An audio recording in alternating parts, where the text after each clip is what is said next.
Assalomu alaykum. O'zbekiston 24 telekanali o'z dasturlarini davom ettiradi. Mamlakatimizda pedagoglarning mehnatiga shunchaki kasb sifatida emas, balki yangi O'zbekiston oltin fondining bilim sifati, ma'naviy axloqiy yo'nalishlari va hayotiy intilishlariga bog'liq bo'lgan missiya sifatida qaralmoqda. Kuni kecha Toshkent viloyatining Bo'stonliq tumanida o'tkazilgan tantanali tadbirda ham bu jihat yana bir bor o'z isbotini topdi.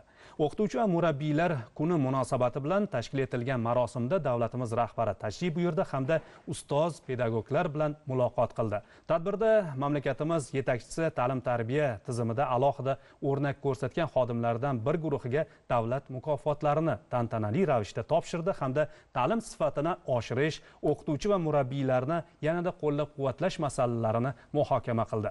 O'qituvchi va yoshlar kelajagiga daxldor muhim tashabbuslarni ilgari surdi.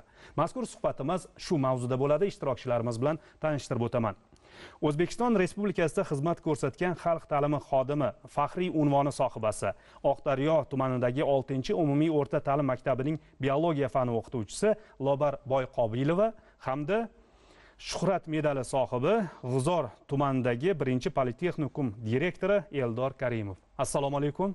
Ustozlar, bayramingiz yana bir bor muborak bo'lsin deymiz. Keling, Lobar opa, siz bilan suhbatimizni boshlasak. Mana bu faxriy unvon sizga yana bir bor muborak bo'lsin. Kechagi bo'lib o'tgan uchrashuv va ta'lim tizimidagi islohotlar haqida o'zingizni fikringizni bildirsangiz. Bo'stonliq tumanidagi Renessans bolalar oromgohida davlatimiz rahbari qo'lidan shaxsan kamtarona mehnatimga berilgan oliy e'tirofni qo'lga kiritdim.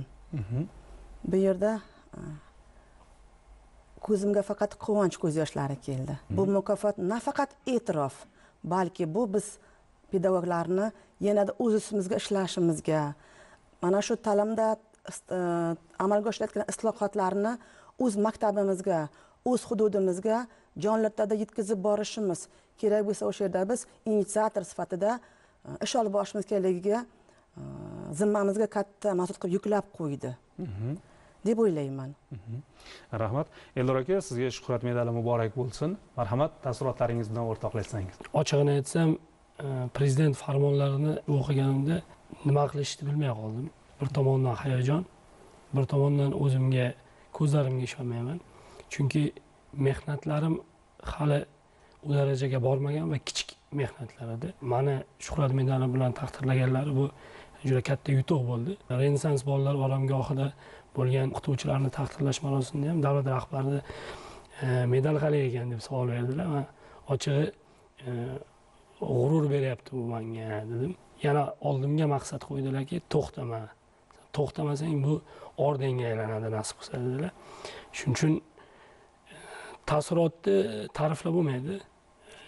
Biz hali ham xuddi shu farmon chiqqan kundan hozirgacha yo tush ko'ryapmiz yoki ertaklar mamlakatda yurgandek bo'layapmiz. Ayniqsa davlat rahbari tomonidan kecha pedagoglarga berilgan imkoniyatlar har bitta ta'lim tizimiga, maktabgacha, maktab, o'rta, ya'ni o'sha professional ta'lim hamda oliy ta'limga berilgan alohida imkoniyat hamda e'tiroflar bitta romanni o'ziga jamlab oladigan kecha bo'ldi kecha. Bu kecha haqida oddiyroq qilib aytganda kitob yoki roman yozsa shu holat kelib chiqadi. Xalqimiz ustoz va murabbiylar taqdirlanar ekan, birgina emas, keng jamiyat a'zolari, yurtdoshlarimiz, o'zimizni o'sha tengdoshlarimiz deymiz, mahalladoshlarimiz deymiz, barcha birdek xursand bo'ladi-da.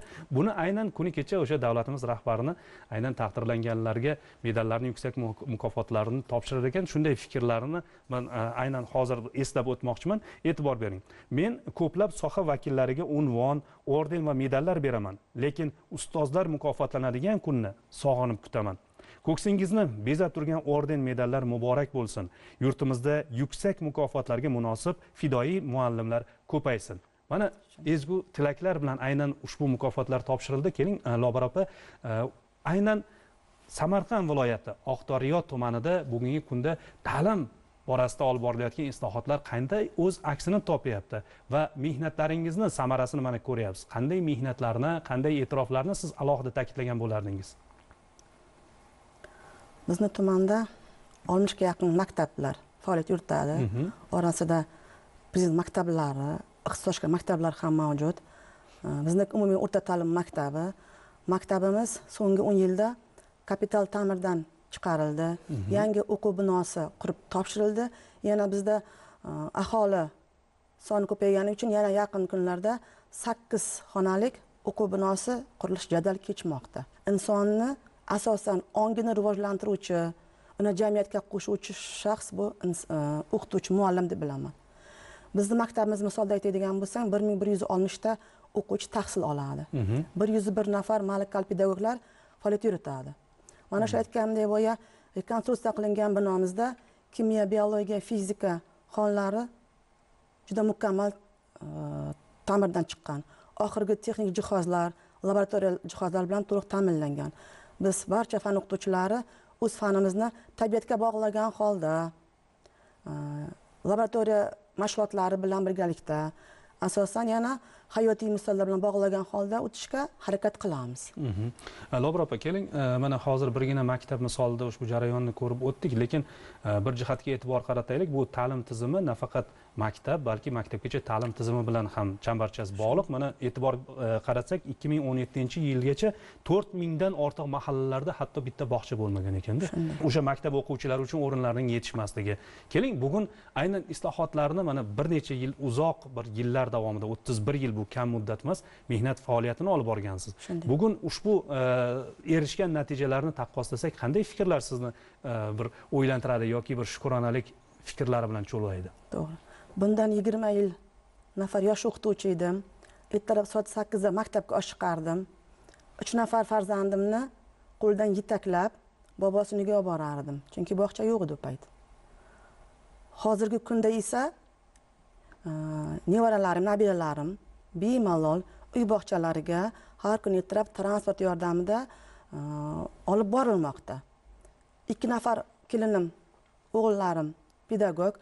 Ular nima qilishmoqda? Ular o'z pedagog faoliyatlarini emin-erkin islohotlarning natijalaridan quvongan holda olib borishmoqda. Bu bitta imtiyoz. Ikkinchisi, shogirdlarim orasida qator fan nomzodlari bor, hamda biologiya sohasida dars berayotgan sobiq o'quvchilarim bor. Ular mana shu kunga erishishlarning o'zlari bo'lgani yo'q. Bu albatta maktabda men topilayotgan qator o'qituvchilarning qator yillar samarali mehnati natijasida, bergan o'gitlar natijasida, qo'shimcha mashg'ulotlari natijasida amalga oshirilgan yutuqlar deb o'ylayman. Shu yili 2 nafar o'quvchimiz Al-Xorazmiy fan olimpiadasining viloyat bosqichlarida samarali qatnashdi. Faxrli o'rinlarga munosib ko'rishdi. Shu yil 4 nafar o'quvchim biologiya fanidan va kimyo fanidan sertifikatlarini olib, tibbiyot oliygohlariga eng yuqori ballar bilan o'qishlarga qabul qilinishdi. Bu narsa haqida biz 15 yil oldin so'zlay olmasdik. Chunki o'qituvchi ishlash uchun sharoit yo'q edi. Ta'limga berilgan islohotlar tufayli 1-oktyabr O'zbekistonda juda keng nishonlanadi. E'tirof etilgan o'qituvchilar, ustozlar, murabbiylar, ularning hammasi ardoqda. Bugun pedagogning, o'qituvchining davri deb ayta olamizmi? Albatta, bugun pedagogning, ustoz murabbiyning aynan ishlaydigan davri keldi. Mana oddiy misol, darsida innovatsion texnologiyani qo'llamoqchi bo'lgan ustozga 10 million so'mgacha kompyuter olish uchun imtiyoz ajratilyapti. Mana shuning o'zi oila misolida, yosh o'qituvchilar misolida katta imtiyoz deb o'ylayman.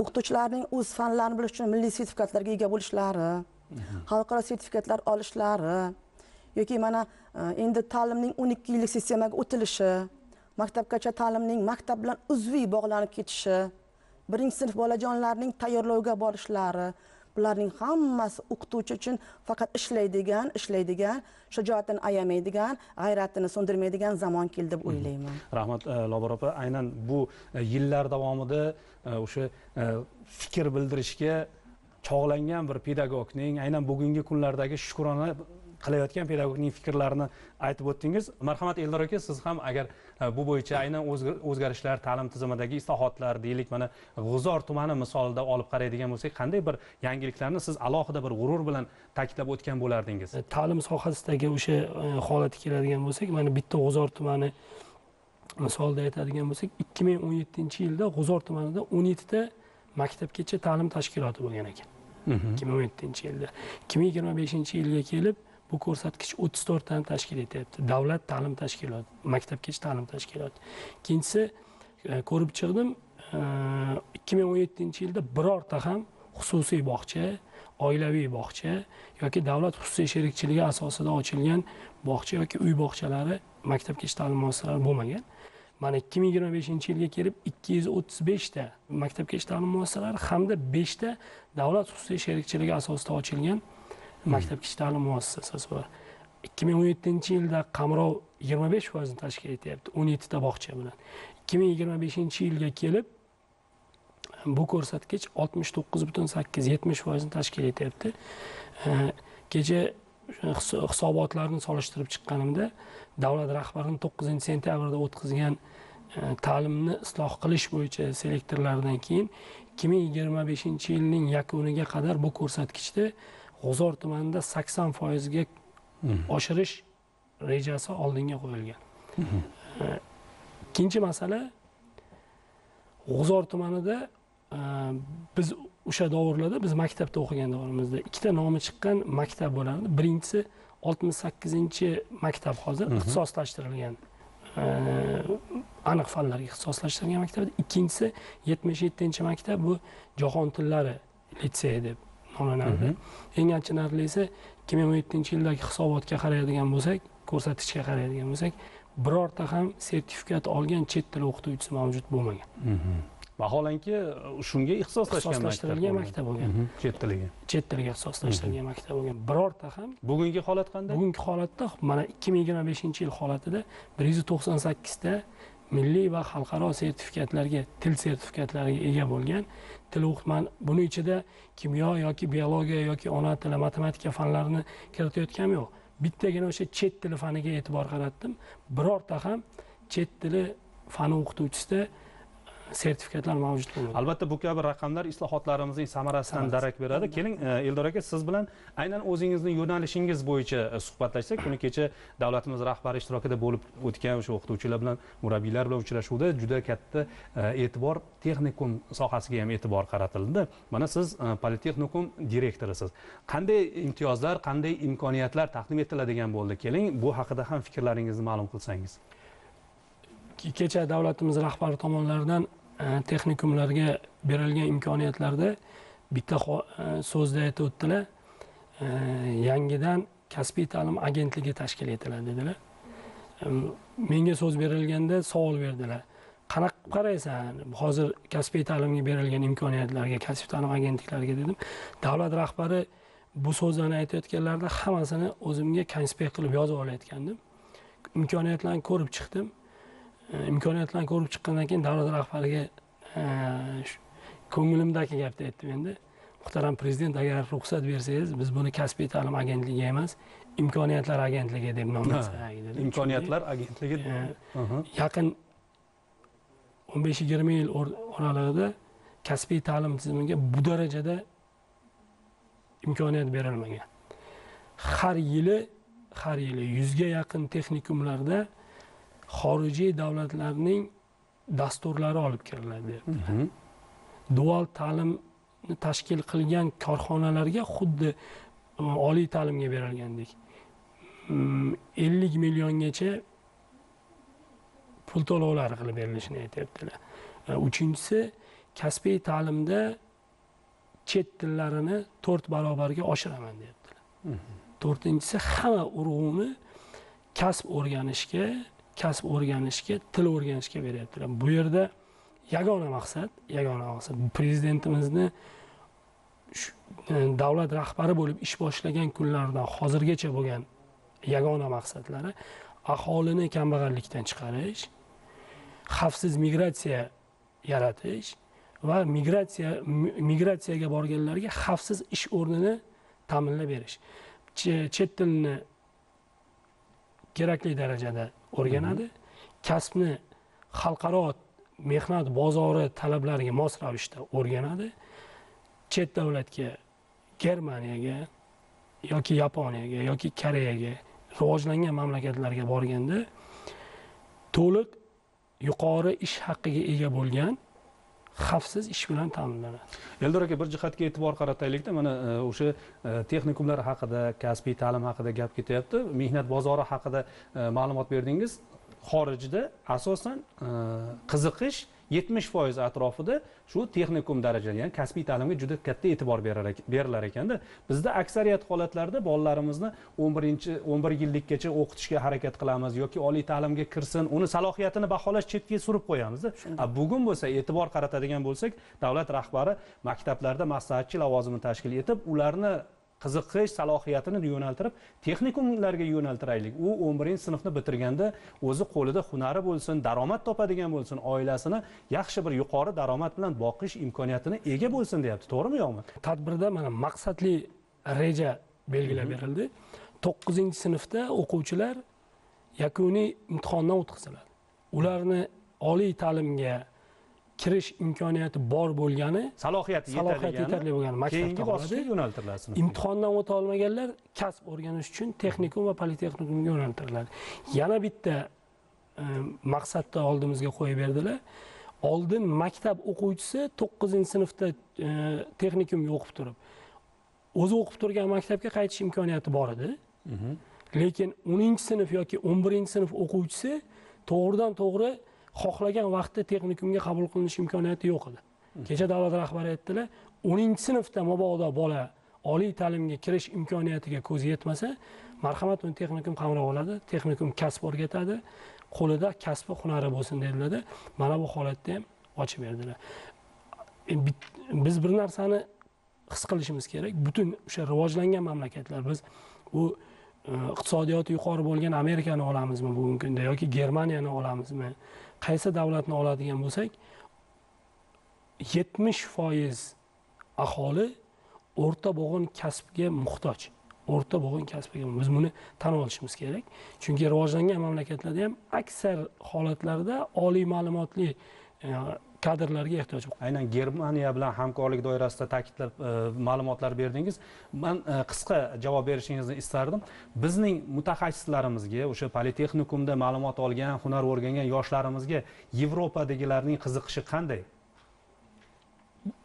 Bizda hozir xuddi shu bergan savolingizga javob tariqasida aytmoqchiman. Germaniya hunarmandchilik palatasi hamda Avestos kompaniyasi bilan shartnoma asosida to'liq nemis standartiga asoslangan kasbiy ta'lim joriy etilgan. Politexnikumda 64 nafar o'quvchilar tahsil olyapti.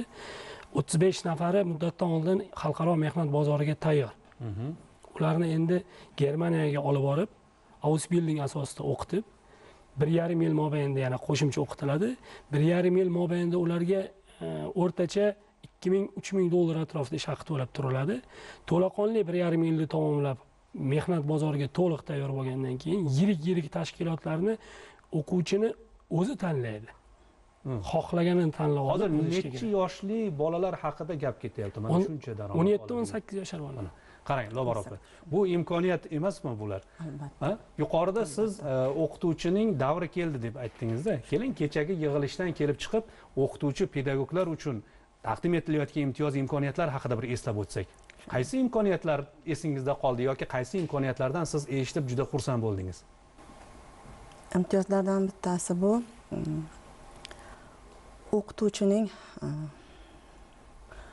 oliy ta'limga kirgan farzandiga 30% chegirma qilib berilishi, axborot texnologiyasi bilan ishlamoqchi bo'lgan ustozga kompyuter xaridi uchun 10 million so'm imtiyoz kredit ajratilishi yoki o'qituvchilarga ipoteka krediti asosida 25%lik chegirma berilishi, 15 yil stajga ega bo'lgan o'qituvchiga ipoteka krediti ajratilishi. Kechagi tadbir zamonaviy o'qituvchidan minutda misolimda faqat g'ayrat bilan ishlashni, o'z ustida yangi g'oyalarni yaratishni, kelajak avlodni sobit qadam qilib, dunyo reytinglariga mos keladigan talablar asosida tayyorlashni talab qiladi.